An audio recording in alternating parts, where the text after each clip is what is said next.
काही बहुमत असताना देखील काँग्रेसला महापौर आणि उपमहापौर दोन्ही पदांपासून अ, हात गमवावा लागला आहे. काय सांगाल? बहुमत होतं असं म्हणता येणार नाही, पण बहुमताच्या जवळ आमचा आकडा होता. 27 भारतीय राष्ट्रीय काँग्रेस पक्षाचे आणि 3 जनविकास सेनेचे असे 31 जवळपास मेंबर आमचे झाले.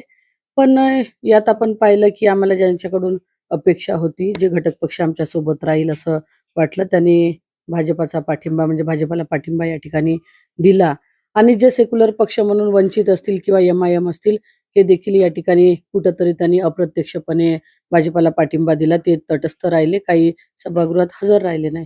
त्याच्यामुळे या ठिकाणी आम्हाला सत्ता ही गमवावी लागली. पण जो पक्षाचा आदेश होता, की कुठल्याही परिस्थितीत महापौर हा भारतीय राष्ट्रीय काँग्रेस पक्षाचा हा झाला पाहिजे आणि समजा असं करायचे काम पडलं किंवा तडजोडीची वेळ आली, तर आपण तटस्थ राहण्याची भूमिका या ठिकाणी घ्यावी. त्या पद्धतीनं आम्ही केलो आणि आम्ही कुठेही मायनस झालो नाही. आज आमचे 30 होते, 1 परत वाढला आणि प्लस करून आम्ही 31 मेंबर आमचे या ठिकाणी झाले.